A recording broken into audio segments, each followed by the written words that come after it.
kisah-kisah para utusan dalam membangun sistem peradaban baru yang di Jawa disebut dengan cokro manggilingan. Cokro itu senjata atau cokro itu adalah roda, manggilingan itu berputar. Cokro manggilingan, manusia itu turun naik, zaman itu turun naik, zaman itu akan ada perubahan besar. Maka sekarang muncul isu untuk terjadinya cokro manggilingan, zaman kala bendu untuk memasuki zaman kala subuh, yang saat ini adalah transisi zaman kala tido ke kala bendu, kan gitu kan orang. Jadi di antara riuh gegap gempitanya dunia yang telah tercengkeram oleh kebohongan dan kepalsuan dalam kendali sistem yang dibangun dan dibentuk supaya manusia tunduk pada sistem, orang itu kalau tidak sejak awal membangun integritas, sejak awal tidak membangun konsisten, sejak awal tidak membangun kejujuran, sejak awal tidak bangun kesungguhan, belajar gampang mutung, gak iso sidik itu gak mau memaksa diri, nuruti males, akhirnya gak mau belajar karena entah males, karena minder, karena apapun ya, itu maka orang semacam ini cenderung maunya itu akan selalu mengontrol orang lain, mengendalikan orang lain. Kemampuan mengontrol diri itu buruk, kemampuan mengevaluasi diri itu buruk, kemampuan mengendalikan diri itu buruk. Ritual kita, sholat, puasa, zakat, itu sesungguhnya adalah salah satunya kemampuan kita untuk memiliki jiwa, kemampuan ngontrol diri. Sholat secara rutin itu adalah membangun konsisten, komitmen. Itu membangun konsisten, komitmen. Jangan kamu anggap kewajiban, tapi itu membentuk kepribadianmu. Nah, aku males tak tutut, tak tup nih malesku iki, aku dadi wong sing gak genah, orang yang terjajah. Saya menjadi manusia budak jika saya menuruti hawa nafsu, kan itu. Maka sejak awal tadi saya matur, maka kemampuan jiwa yang kokoh itu butuh dibangun. Sekali lagi, di antara riuh gegap gempitanya dunia yang saat ini telah tercengkeram oleh kebohongan dan kepalsuan, sehingga membedakan antara yang asli dan yang palsu, antara yang otentik dan yang pura-pura, antara yang lipstik dan yang kembang sepatu, itu kita sangat kesulitan.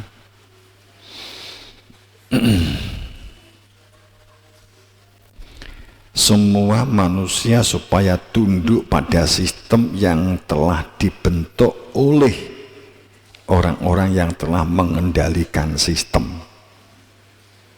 Itu kondisi saat ini.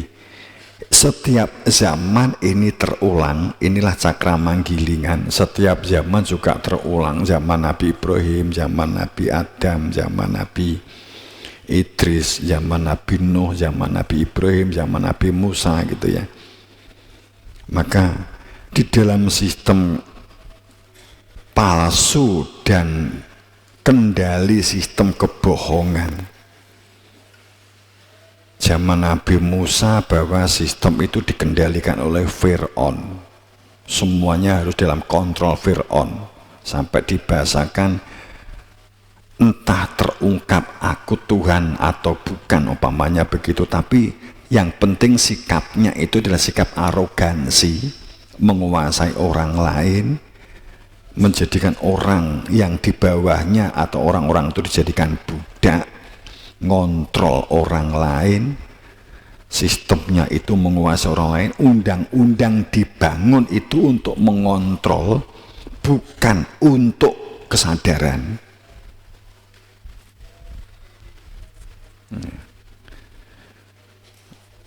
Mereka menciptakan kondisi situasi ketakutan di masyarakat supaya dapat dikontrol. Itu setiap zaman terulang kembali, karena ada orang-orang yang orientasi hidupnya material, orang yang orientasi hidupnya dikira orang yang berprasangka bahagia, damai, dan sejahtera itu saat dia tuh kaya raya, jabatannya tinggi, dapat mengontrol orang lain, masanya banyak, padahal nggak pernah terpuaskan. Itu adalah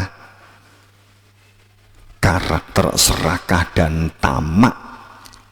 Itu sesungguhnya tidak pernah mewujudkan kebahagiaan, tapi keserakahan. Serakah tidak hanya wujud materi, tapi serakah itu jaluk dihormati, sebenarnya menghormati saya kurang gitu. Itu menjadi perilaku tomak dan serakah. Saat itu muncul sosok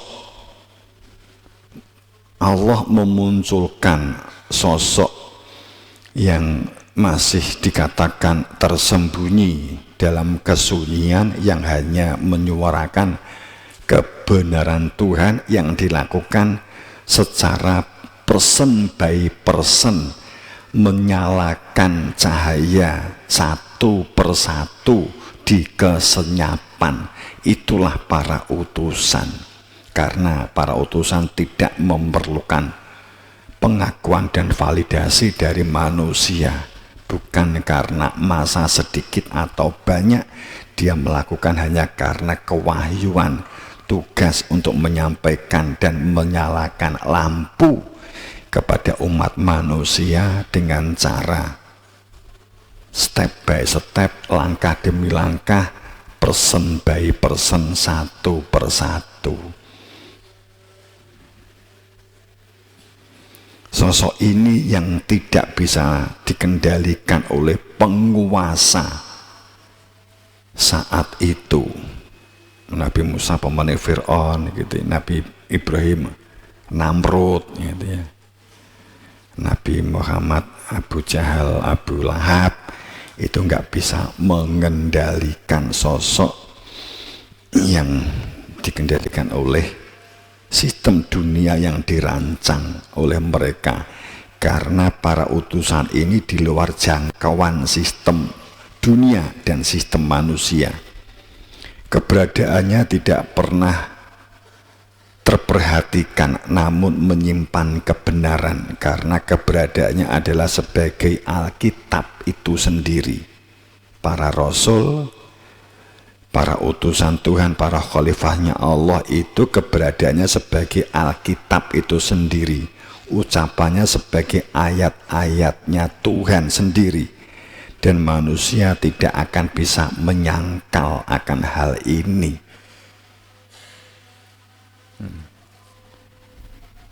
Dengan hujah sangat nyata, dalam sebuah hujah rantai-rantai silsilah, itu kan salah satu hujahnya.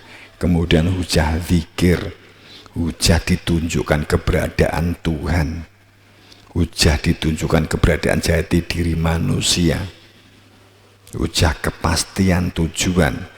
Mereka inilah yang kemudian ya, dalam mata rantai silsilah sambung kait mengikat tidak pernah terputus.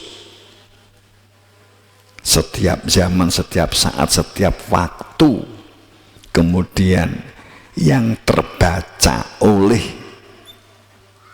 kitab-kitab suci itu adalah tidak runtut, karena ada banyak yang tidak tertulis. Sejak Nabi Adam, kemudian Nabi Idris, Nabi Hud, sampai terus Nabi Musa, Nabi Sulaiman, Nabi Muhammad. Dan ini sesungguhnya sampai jebating jagat tidak akan pernah berhenti. Tapi dalam perubahan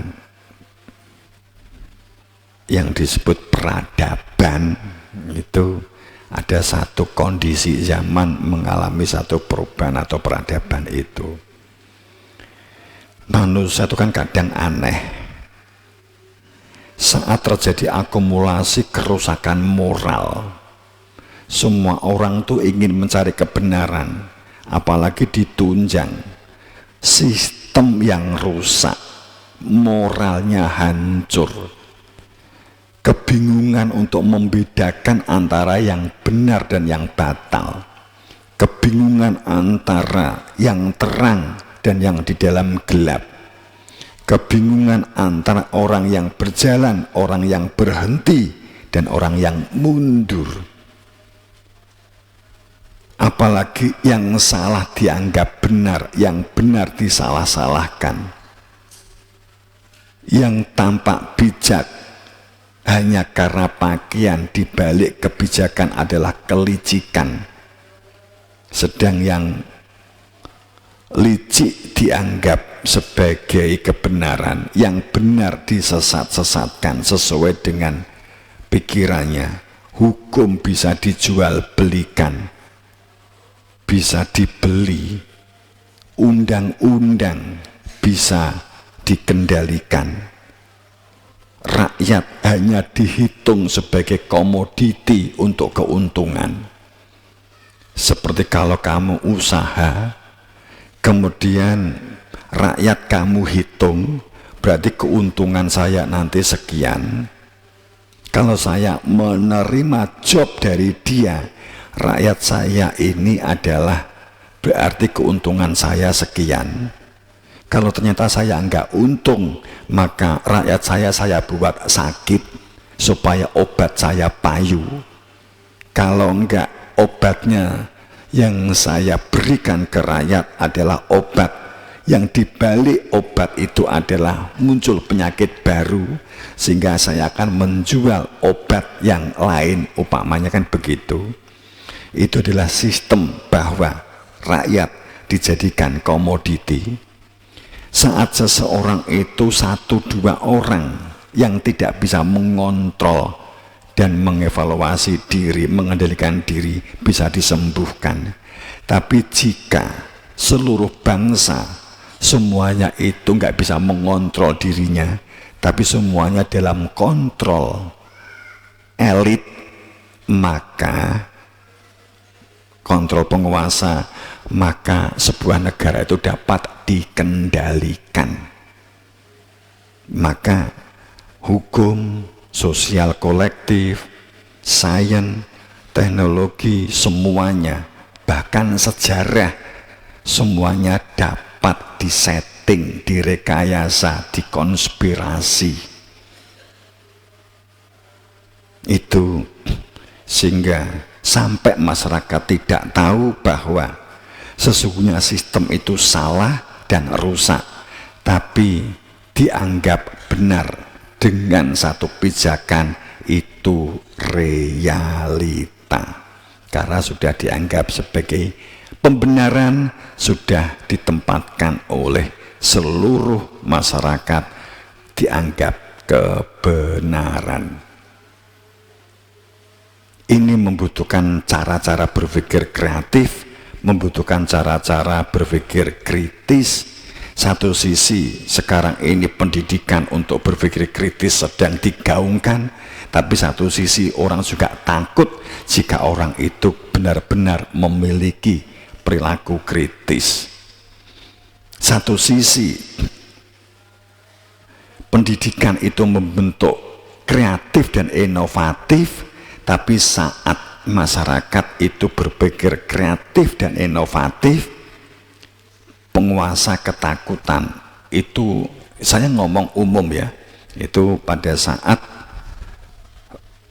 penguasa berada di dalam keinginan ngontrol. Undang-undang tidak membangun keadilan, tapi membangun kontrol kolektif pada saat itu yang terjadi.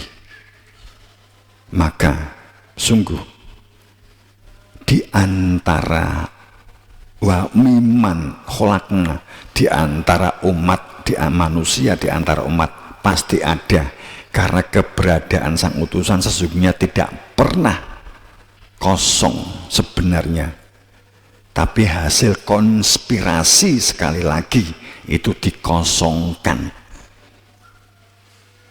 Itu juga settingan, itu konspirasi, karena ayatnya sangat terlalu jelas bahwa tanda jauh hari pada saat para utusan telah memberikan tanda tentang kebenaran dan kelangsungan kebenaran.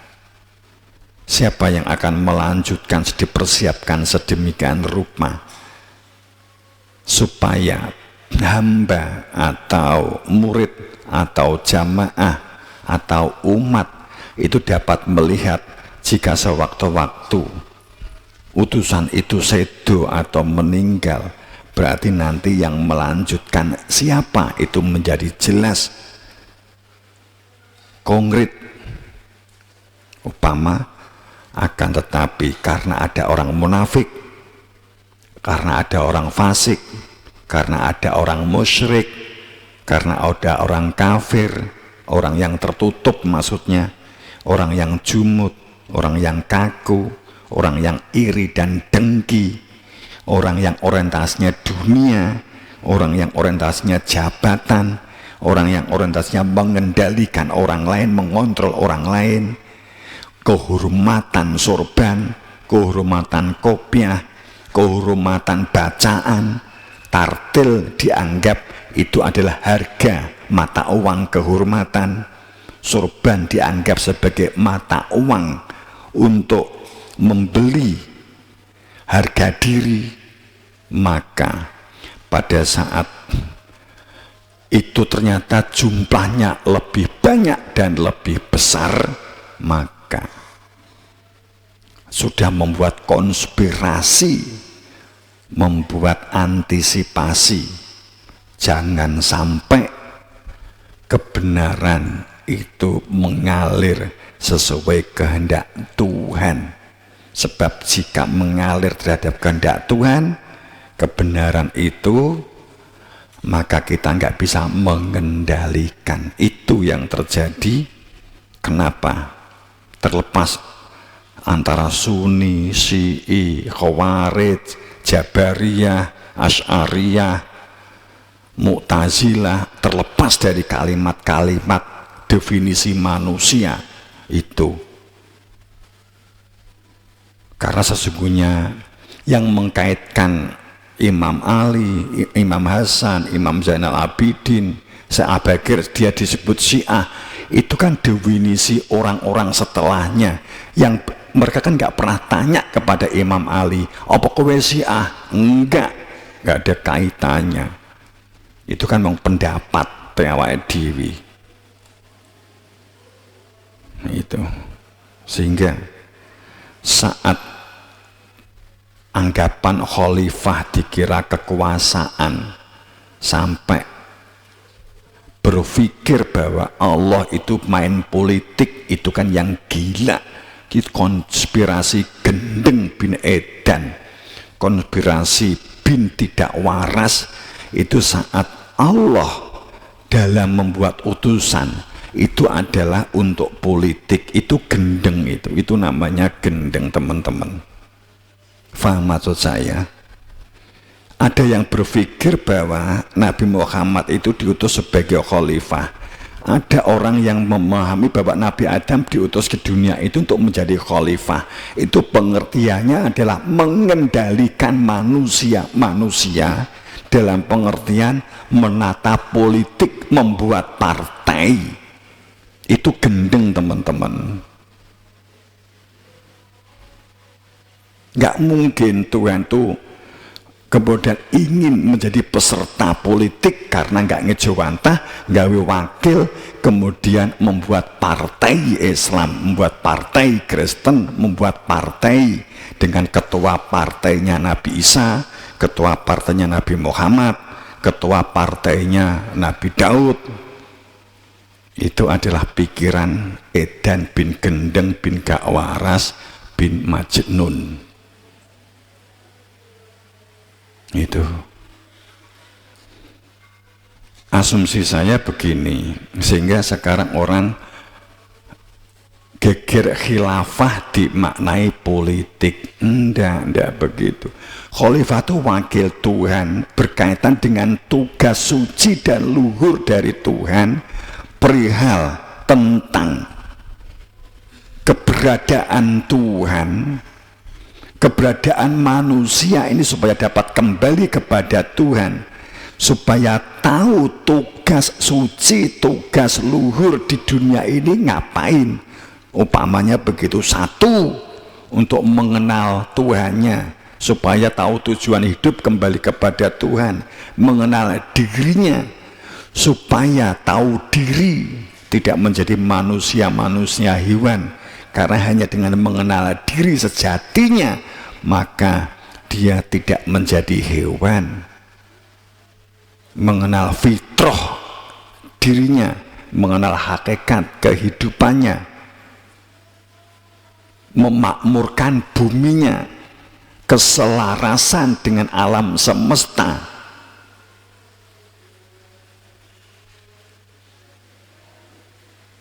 Bahwa dunia ini ujian, berdunia akan tetapi tidak lekat dengan dunia itu hanya jika mengenal Tuhannya dan mengenal dirinya, mengetahui tujuan hidupnya, mengetahui asal usul hidupnya. Itu maka itulah tugas suci, mencahayakan para rasul, itu mencahayakan manusia supaya connect dengan kehidupan, supaya tersambung dengan Tuhannya, bukan untuk menjadi penguasa, mengendalikan orang-orang. Kemudian Tuhan membuat utusan untuk khalifah memimpin manusia dalam pengertian kekuasaan. Kalau ternyata itu menjadi bagian dari situ, itu beda masalah. Nabi Muhammad namanya sekaligus, karena dulu memang para rasul itu juga sekaligus banyak yang juga sekaligus sebagai fungsi raja atau ratu, tapi pasti mencapai keemasan, kemakmuran dan kesejahteraan. Karena saat dia menjadi raja atau menjadi ratu, itu pasti dia melakukannya, pasti itu adalah dengan keadilan, tidak dengan nafsu, pasti berkaitan dengan tugas sucinya, pasti. Makanya kan ayatnya, wa mimman khalaqna ummah yahduna, itu pasti ada di antara kamu sendiri, dari zamanmu sendiri, ada seseorang cuman sering kamu tolak, kamu pledingi, nggak sekedar kamu abaikan, kamu khianati, kamu tidak percayai. Itu yang dia itu membawa al-huda, membawa terang, membawa cahaya yang menerangi hidupmu, menerangi batinmu. Dengan hatinya terang, itu akan menerangi uteke dan menerangi perbuatannya, sehingga menerangi kehidupan sosial kolektifnya. Kemudian dengan al-huda yang menjadi terang batinnya itu, maka akan membangun sistem mengelola ya'adilun, dengan perilaku adil, mengadilkan, makmur, memakmurkan. Karena dalam ikatan, jika karena nafsu maka dihancurkan Tuhan. Manusia bersumpah pada saat kebanyakan dari zaman ke zaman sakramanggilingan terulang. Itu karena pada titik tertentu ada akumulasi pada saat tidak mengenal Tuhan.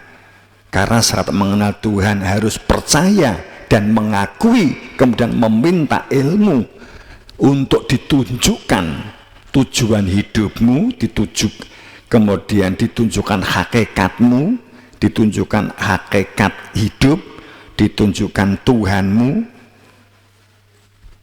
sehingga tahu visi, tahu misi, tahu tujuan, kemudian bisa membuat program yang berpijak pada fakta nyata visi Tuhan.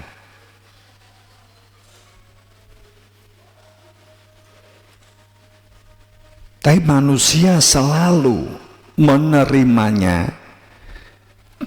Hampir selalu terjadi manusia menerima dan mengakui, tapi sudah sangat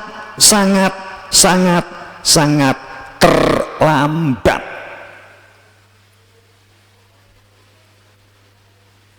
Jadi seperti kisah Fir'aun menerima Nabi Musa sebagai utusan, gambarannya kan syahadat, tapi wis terlambat, wis lagi syahadat, kan gitu kan. Sudah sangat terlambat mengakui zaman Nabi Muhammad, yang sejaman Nabi Muhammad memusuhi, tapi kowe zaman ki kenal karo Nabi Muhammad wae ora ngakui, berarti kowe terlambat, begitu loh. Ngakui, saudara-saudara kita yang Kristiani ngakui Nabi Isa, tapi orang-orang yang zaman Nabi Isa itu yang menyalib, yang mengejar, yang mencoba menyalib, mengejar, ingin membunuh, ingin meracun, mengolok, memfitnah, menyingkirkan, membuang. Pada saat Nabi Isa benar-benar sudah sedo meninggal, periode selanjutnya baru menerima, telat. Kan ngono terus. Nabi Adam wis telat, sing ngakoni wong sing zaman Nabi Idris digunakan untuk menentang Nabi Idris, telat. Sing sejaman karo Nabi Idris menolak keberadaan Nabi Idris sebagai rasul, ning sing zaman Nabi Nuh menerima, wis telat, wis gak iso komunikasi karo Nabi Idris. Arep sing kalau ingin tahu siapa Tuhanku, ingin tahu apa agama yang benarku, tanyanya hanya kepada Nabi Idris, tapi nggak mengakui Nabi Idris, sing diakui Nabi Adam. Mongko wis nggak sejaman karo Nabi Adam. Kemudian takok di gone kuburan Nabi Adam, Adam, sopo Gusti Allahmu? Aku duduwono. Kemudian enek wisik, enek jago kluruk, dikira kowe Gusti Allah. Akhirnya Gusti Allah kukuruyuk, kan gitu.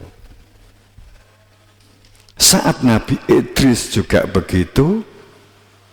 Saat di zaman Nabi Idris menolak, tapi generasi periode selanjutnya hanya sekedar untuk menentang Nabi Nuh. Aku sing jadi keturunane Idris, wes telat. Dia ingin tahu tentang kebenaran, sudah nggak bisa bertanya kepada Nabi Idris. Sing Nabi Nuh sing menentang hebat. Pada saat Nabi Hud itu baru menerima, tapi menolak Nabi Hud. Saat digone Nabi Hud nentang, kemudian menolak nentang Nabi Hud, ning periode selanjutnya, generasi selanjutnya, zaman Nabi Ibrahim menerima. Saat Nabi Ibrahim menentang hebat, Nabi Ibrahim itu jelajah dunia satu persatu, itu nggak ngelencer teman-teman. Nabi Ibrahim disebut Abraham, sampai disebut indu-indunya, melaku jajah jagat melankori antar bangsa, toko India, toko Pakistan, toko Asia Tengah, toko Kazakhstan, nanti toko Nusantara. Itu nggak ngelencer teman-teman. Kemudian ngelencer golek bekecot, ngelompok nih ndok, golek ulo, ngarang wae. Itu dikejar-kejar sama kelompok kerajaan, dianggap karena ketakutan jika Nabi Ibrahim mengungkap kebenaran, maka kepalsuan bahwa agama yang mereka jalani itu hanya budayanya zaman Nabi Idris, hanya budayanya zaman Nabi Hud, hanya budayanya zaman Nabi Adam. Dibuka sama Nabi Ibrahim, mereka gidro-gidro menolak hebat, sehingga Nabi Ibrahim harus dimatikan. Tapi pada saat di zaman Nabi Musa, ini tak loncat-loncat, yang penting pemahaman. Sama Nabi Musa, Nabi Ibrahim disubyo-subyo, tapi Nabi Musa ditolak hebat. Sampai cik bayi sudah ada sinyal bahwa sang raja itu khawatir karena sudah ada omongan dari paranormal sebagai penasihat keraton, sekarang ada bayi laki-laki yang lahir itu nanti yang akan meruntuhkan kerajaanmu untuk meluruskan kebenaran dari Tuhan. Saiki umur piro cik bayi lagi lahir. Akhirnya seluruh masyarakat dikejar, sapa sing duwe anak dimatikan semua. Akhirnya